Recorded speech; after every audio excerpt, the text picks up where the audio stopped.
Doctor Subhash Garg ji, विश्वविद्यालय के कुलपति प्रोफेसर वैद प्रदीप कुमार प्रजापति जी, प्रोफेसर शांतनु चौधरी जी, निदेशक भारतीय प्रौद्योगिकी संस्थान प्रोफेसर बनवारी लाल गौड़ जी, पूर्व कुलपति प्रबंध मंडल के सभी सदस्यगण, विद्या परिषद के सदस्यगण, कुल सचिव श्रीमती सीमा छविया जी, विश्वविद्यालय के शिक्षकगण, अन्य सभी गणमान्यजन, मीडिया के मेरे साथियों, यहाँ आए हुए जनप्रतिनिधिगण, हमारे राज्यसभा सांसद श्री राजेंद्र गौड़ जी यहाँ गौरव जी बैठे हुए हैं, सभी सम्मानित अन्य महानुभाव, दीक्षांत समारोह के पावन अवसर पर आज आप सभी के साथ शामिल होकर मुझे अत्यधिक प्रसन्नता हो रही है। इस अवसर पर पदक और उपाधियों प्राप्त कर स्वास्थ्य सेवा का संकल्प लेने वाले युवा स्नातकों, अर्धस्नातकों और शोध अध्यापकों को मैं उनके भावी जीवन के लिए मंगल कामना करता हूँ। अभी जो उपाधि दी गई और स्वर्ण पदक दिए गए, कुल वरीयता प्रमाण पत्र 18 दिए गए, जिसमें छात्र 4 प्राप्त किए 22% और छात्रा 14 प्राप्त किए 78%। पीएचडी में 1 लोगों को उपाधि दी गई, 14 छात्र हैं 60% और छात्राएं 9 हैं 40%। लेकिन छात्राओं की संख्या जगह जगह जहाँ भी मैं जा रहा हूँ दीक्षांत समारोह में, चाहे स्वर्ण पदक हो, चाहे और उपाधि प्रदान जो की जाती है, छात्राओं की संख्या सर्वाधिक है, कहीं कहीं तो 85%। यह हमारे देश के लिए सुरक्षित है। छात्राएं आगे बढ़े, नारी शक्ति आगे बढ़ करके सभी क्षेत्रों में जाए, सफलता प्राप्त करे, ये किसी भी देश के लिए बड़ा ही शुभ लक्षण है। हमारे यहाँ तो कहा गया है, जहाँ नारियों को सम्मान प्रदान किया जाता है वहाँ सकारात्मकता रहती है। यत्र नारयः पूज्यन्ते रमन्ते तत्र देवता कहा गया है। इधर सकारात्मकता वहाँ रहती है, नकारात्मकता का समापन होता है और किसी भी समाज के लिए, किसी भी देश के लिए बड़ा ही शुभ लक्षण है। दीक्षांत वह अवसर है जब शिक्षा प्राप्त करने के बाद आप जीवन की नई राहों की ओर आगे बढ़ते हैं। इसलिए शिक्षा का अंत नहीं बल्कि जीवन की नई शुरुआत है। इसके बारे में प्रोफेसर बनवारी लाल जी ने बड़े ढंग से व्याख्यायित किया। दीक्षांत क्या है, स्नातक कौन होता है, कैसे स्नातक की उपाधि दी जाती है, आदि तैतरीय उपनिषद का उदाहरण देते हुए उन्होंने किन अध्यायों में किन प्रकार का वर्णन है, इसको हम सब लोगों के सामने प्रस्तुत किया था। यह समावर्तन संस्कार है। भारतीय परंपराओं के अनुसार यह वह 12वां संस्कार है जिसमें गुरुकुल में शिक्षा पूर्ण होने के पश्चात शिष्य की गुरुकुल से विदाई होती थी। गुरु इस समय में अपने शिष्यों को आगामी जीवन के लिए उपदेश देकर उसका समावर्तन संस्कार करते थे। उपदेश यह होता था, सदा सत्य बोलेंगे, धर्म का आचरण करेंगे और माता पिता तथा गुरुजनों का आदर करते हुए अच्छे कार्य से जीवन को पोषित करेंगे। मैं चाहता हूं आयुर्वेद का जो ज्ञान आपने इस विश्वविद्यालय में प्राप्त किया है, उसका समुचित सदुपयोग मानवता के कल्याण के लिए, राष्ट्र और समाज के उत्थान के लिए आप करें। इसी से आपका अर्जित ज्ञान सार्थक होगा। कोविड के विकट दौर में हम सभी ने इस बात को गहरे से अनुभव किया है कि आयुर्वेद की हमारी भारतीय चिकित्सा पद्धति से रोगोपचार को विश्व भर में मान्यता मिली थी। असल में आयुर्वेद किसी और प्रकार का ज्ञान नहीं बल्कि संपूर्ण जीवन विज्ञान है। सबसे बड़ी बात जो एक भारतीय चिकित्सा पद्धति है वह यह है कि अस्वस्थ व्यक्ति के स्वास्थ्य की रक्षा करने के साथ ही किसी रोग से ग्रसित रोगी के रोग का यह प्रभावी रूप में शमन करता है। मैं मानता हूं कि असाध्य से असाध्य व्याधियों का उपचार भी समूल रूप से आयुर्वेद में समाहित है। इस दृष्टि से आयुर्वेद के ज्ञान पर आधुनिक दृष्टि से शोध किए जाने की भी आज सर्वाधिक आवश्यकता है। आप सभी इस बात को जानते हैं कि रोग परीक्षा एवं रोग निदान एक आयुर्वेद की प्राचीन भारतीय परंपरा में ही नाड़ी परीक्षा का वर्णन आचार्यों ने किया है। आयुर्वेद के जो विशेषज्ञ आचार्य हैं वह आज भी व्यक्ति की नाड़ी का अध्ययन कर उसके शरीर के भीतर क्या कुछ घट रहा है इसकी जानकारी दे देते हैं। मैं समझता हूं यह जो रोग डायग्नोसिस का सिस्टम है वह अन्य किसी विज्ञान में नहीं है। बड़ी से बड़ी रोग परीक्षण की चिकित्सकीय मशीनें जो कार्य पूरी तरह से नहीं कर पाती वह नाड़ी वैद्य चुटकियों में कर देता है। ये तो इसका चमत्कार तो मैंने अनुभव किया है, देखा भी है।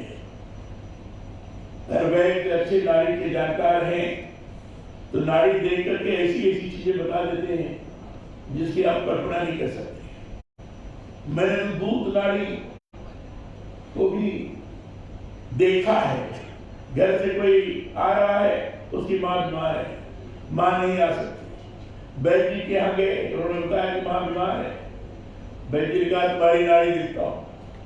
नाड़ी देखकर मां के रोग का पूरा विश्लेषण, पूरा निदान नाड़ी के बारे में, और उसके अनुसार औषधि का चयन होता है। कई स्थानों में देखा है। तो नाड़ी ये वैद्य की विशेषता है। नाड़ी विज्ञान अगर ढंग से उसका अध्ययन किया जाए, समुचित रूप से उसको देखने का प्रयास किया जाए, जो पैथोलॉजिकल सारे एक्सपेरिमेंट होते हैं, शायद वो नाड़ी विज्ञान के माध्यम से कहीं और जाना नहीं पड़ेगा। नाड़ी के माध्यम से सब पता लग जाएगा कि किसको क्या क्या हुआ है। तो ये नाड़ी तो अद्भुत है। नाड़ी वैद्य चुटकियों में कर देता है। इस शब्द प्रयोग किया है। मैं इस शिक्षा के अवसर पर आयुर्वेद के विद्यार्थियों का आह्वान करता हूं कि वे आयुर्वेद के इस नाड़ी परीक्षण ज्ञान को आत्मसात करें, उसका आधुनिक संदर्भों में गहराई से अध्ययन करें। जब कुलपति होकर श्रीमान प्रजापति जी यहाँ से मिलने आए थे राजभवन में, तो मैंने उनसे प्रश्न किया था कि कोई नाड़ी विज्ञान का जानकार आपके यहाँ है क्या, कोई विशेषज्ञ है? उन्होंने क्या उत्तर दिया, क्या नहीं दिया, इसके बारे में बताने की आवश्यकता नहीं है। लेकिन सही बात यह है कि आज नाड़ी विज्ञान की विशेषज्ञता का बड़ा अभाव है, और इसके कारण चीजों को जो आयुर्वेद के माध्यम से हम प्रत्यक्ष रूप से पता कर लेते हैं वह उसकी कमी हो गई है। हमारे यहाँ आयुर्वेद का जनक धन्वंतरी को माना गया है। हालांकि सुश्रुत संहिता का अध्ययन करेंगे यह भी पता चलेगा कि धन्वंतरी से पहले भी आयुर्वेद से रोग निदान की हमारे यहाँ परंपरा रही है। परंतु मैं समझता हूँ धन्वंतरी ने आयुर्वेद के ज्ञान को व्यवस्थित किया। उन्होंने आयुर्वेद चिकित्सा पद्धति में नए आयाम जोड़े और अपने समय में आयुर्वेद पर महती शोध किए। धन्वंतरी ने आयुर्वेद चिकित्सा को घर तक पहुंचाने का जो कार्य किया वह आज भी उतना ही प्रासंगिक है जितना अपने समय में था। अभी कुछ दिन पहले विद्वान साहित्यकार चिंतक कैलाश वाजपेयी की एक पुस्तक है, कुछ लिखे कुछ और पढ़ रहा था। इसमें उनका लेख पूरा का पूरा आयुर्वेद के ज्ञान पर आधारित था। मुझे उस लेख से बहुत कुछ महत्वपूर्ण जानकारियां मिली। पता चला कि धन्वंतरी द्वारा आयुर्वेद के भारतीय ज्ञान को प्रतिष्ठित करने का जो महती कार्य किया गया उसमें उनके 7 शिष्य वैतरण, पौष, कलावत, औरभ, गोपुर रक्षित, करवीर और सुश्रुत की महती भूमिका रही है। धन्वंतरी ने आयुर्वेद के ज्ञान में नित्य नए आयाम जोड़े और ऐसी ऐसी वनस्पतियों का भी अध्ययन किया जिससे असाध्य से असाध्य रोग का निदान हो सकता है। कहते हैं धन्वंतरि ने आयुर्वेद की धरोहर अपने शिष्यों को सौंप दी थी और इसके बाद वह स्वयं साधनाधीन हो गए थे। यह थी हमारे भारतीय ज्ञान की परंपरा, जिसमें आचार्य शिष्यों को ज्ञान सौंपकर गहन साधना में सदा लीन होते रहे हैं। मैं मानता हूं कि वही ज्ञान सार्थक है जिसकी बढ़त हो, बढ़त यानी जिसका विस्तार हो। यदि आपने किसी प्रकार का विशेष ज्ञान अर्जित कर लिया है तो यह जरूरी है कि उसका लाभ समाज के अंतिम पंक्ति के व्यक्ति तक पहुंचे और उसके लिए ही विश्वविद्यालय जैसी संस्थाओं को कार्य करना होता है। धन्वंतरि के आयुर्वेद ज्ञान की परंपरा में जाते हैं तो ये भी पता चलता है कि उन्हें अमृत विद्या का ज्ञान था। अश्विनी कुमारों की तरह वो भी मरणासन व्यक्ति को अपने द्वारा निर्मित रसायनों की मदद से कई दिनों तक जीवित रख सकते थे। यह कितनी महत्वपूर्ण बात है। आज जिन्हें हम असाध्य रोग कहते हैं उनके बारे में भी हमारे प्राचीन आयुर्वेद में उल्लेख है। कैंसर को बहुत बड़ी बीमारी हमारे यहाँ कहा जाता है, परंतु जब सुश्रुत और दूसरी आयुर्वेद संहिताओं का पारायण करते हैं तो यह भी पता चलता था कि कैंसर को आयुर्वेद में कर्कट रोग कहा गया है। और सबसे बड़ी बात यह है कि कैंसर यानी कर्कट रोग का उपचार आयुर्वेद पद्धति में मौजूद बताया गया है। आयुर्वेद पूरी तरह से वनस्पतियों के अध्ययन पर आधारित है। कौन सी वनस्पति का किस रोग में और किसी तरह से कितनी अवधि में उपयोग किया जाता है, इसका पूरा विवरण आयुर्वेद की हमारी परंपराओं में मिलता है। धन्वंतरि ने वानस्पतिक जगत के सभी वृक्षों और पौधों की जड़ों में विद्यमान रसायनों का सूक्ष्म और गहरा अध्ययन किया था। उन्हीं की यह मौलिक स्थापना भी रही है कि प्रकृति के सभी रसायन मानव शरीर में निरंतर प्रवाहमान रहते हैं। किसी एक रस का संतुलन बिगड़ने पर ही देह में व्याधि पैदा होती है और इसका निराकरण भी वनस्पति विशेष की सहायता से हो सकता है। तो मैं आप सबसे ये कहना चाहता हूं कि यह जो आयुर्वेद का हमारा विज्ञान है, उससे जुड़े प्राचीन ज्ञान को आधुनिक संदर्भों में अधिकाधिक शोध कर हमें आगे बढ़ाने की जरूरत है। आयुर्वेद अनादि काल से हमारी संस्कृति या परंपराओं में रची बसी प्रवाहित स्वास्थ्य ज्ञान धारा है। हर कालखंड में विज्ञान संबंध सिद्धांतों पर यह स्वयं सिद्ध रही है। इसके आलोक में अधिकाधिक कार्य किए जाने की आवश्यकता है। यह कितनी महत्वपूर्ण बात है कि आयुर्वेद की संहिताओं में मरुभूमि को आरोग्य हेतु सर्वोत्तम स्थान कहा गया है। मैं समझता हूं इसी सिद्धांत के साकार रूप में मरुभूमि में डॉक्टर सर्वपल्ली राधाकृष्णन राजस्थान आयुर्वेद विश्वविद्यालय के रूप में स्थापना हुई है। मरुभूमि है, यहाँ स्थापना हुई है। चाहे उसी सिद्धांत को ध्यान में रखकर की गई है कि मरुभूमि का आयुर्वेद विशेष स्थान है। मुझे बताया गया कि आयुर्वेद विश्वविद्यालय द्वारा आयुष शिक्षण या अनुसंधान के क्षेत्र के अंतर्गत गिरोह पर किए गए शोध कार्य को विश्व स्वास्थ्य संगठन द्वारा मान्यता प्रदान की गई है। यह हम सभी के लिए गौरव की बात है।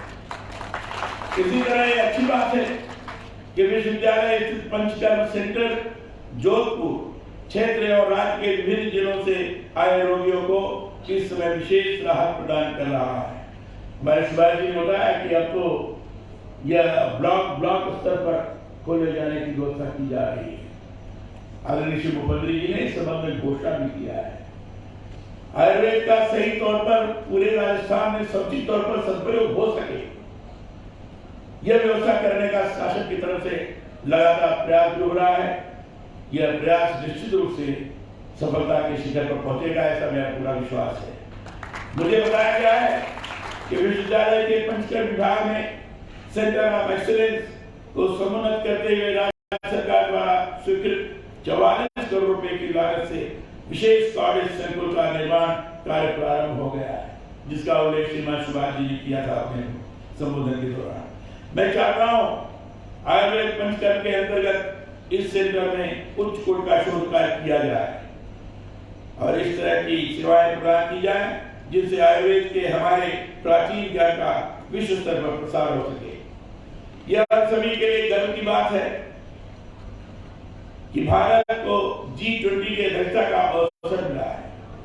यह जानना सुखद है कि गत 2 फरवरी से 4 फरवरी 2023 तक जोधपुर में संपन्न हुए G20 रोजगार कार्य समूह की 3 दिवसीय मीटिंग में विभिन्न देशों एवं अनेक अंतर्राष्ट्रीय संस्थाओं के आए प्रतिनिधि अतिथियों का आपके इस विश्वविद्यालय के योग विशेषज्ञों द्वारा प्रातःकालीन सत्र में योगाभ्यास करवाया गया। मैं आपको इसके लिए बहुत बहुत बधाई देता हूँ।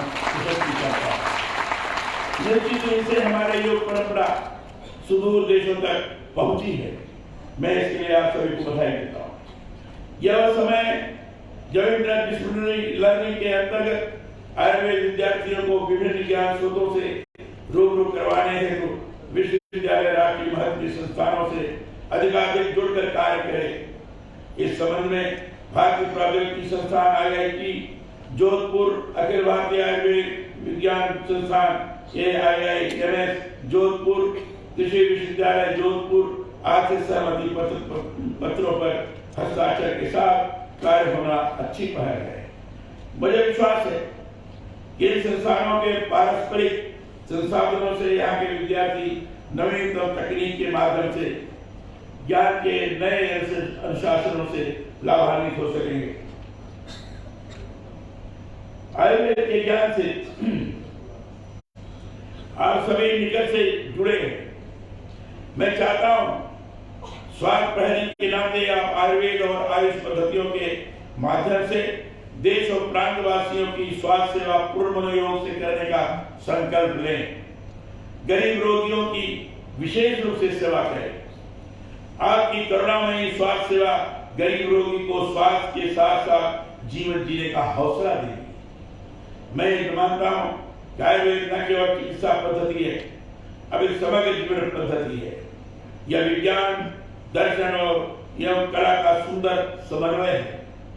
जीवित श्रद्धा शतम का घोष देने वाली हमारी भारतीय जीवन पद्धति ने आयुर्वेदिक सभ्यता के कारण ही विश्ववरेण्य स्वरूप को प्राप्त किया है।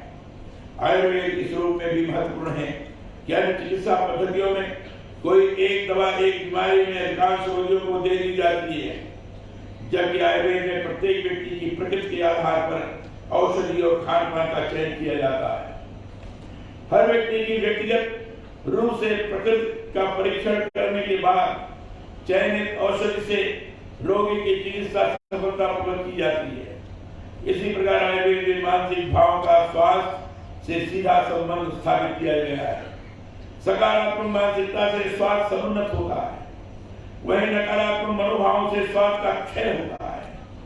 तनाव, डिप्रेशन, अनिद्रा इत्यादि मानसिक बीमारियों की चिकित्सा में आयुर्वेद सर्वाधिक कारगर है। महर्षि चरक, वाग्भट, नागार्जुन इत्यादि आयुर्वेद के महान आचार्यों ने विश्व की सर्वाधिक प्राचीन सार्वभौमिक एवं सार्वकालिक स्वास्थ्य विज्ञान पद्धति को निरंतर आगे बढ़ाया है। मैं चाहता हूं उनके ज्ञान के आलोक में विश्वविद्यालय आयुर्वेद को आधुनिक दृष्टि से विस्तार दे। नवीन तकनीक के जरिए कैसे आयुर्वेद के ज्ञान का आधुनिक चिकित्सा पद्धतियों में उपयोग हो सकता है, इस पर भी अधिकाधिक कार्य हो। चिकित्सा सेवा पवित्र कर्म है। यह कभी व्यवसाय या व्यापार का विषय नहीं हो सकता। इसे समझते हुए आप सभी से यह अपेक्षा है कि नर को नारायण मानते हुए चिकित्सा सेवा के लिए आप सभी तत्पर रहें। सेवा एक धर्म है, इसके बारे में हमारे दोनों प्रोफेसर कुमारी लाल जी ने भी और हमारे सुभाष जी ने भी अच्छी तरह से बताया है। यह चिकित्सा जो ज्ञान हमने अर्जित की है, उस ज्ञान का सेवा के रूप में उपयोग हो सके और विशेषकर गरीबों और वंचितों की सेवा हम इसे ध्यान देकर के कर सके, इस दृष्टि से बड़ा आवश्यक है। आयुर्वेद विश्वविद्यालय शिक्षण, शोध और प्रसार का देश का ही नहीं विश्व का उत्कृष्ट केंद्र बने, ऐसी मेरी कामना है, ये शुभकामना है। मैं इस अवसर पर आप सभी को दीक्षांत समारोह की एक बार फिर से बधाई देता हूं। बहुत बहुत धन्यवाद। जय हिंद।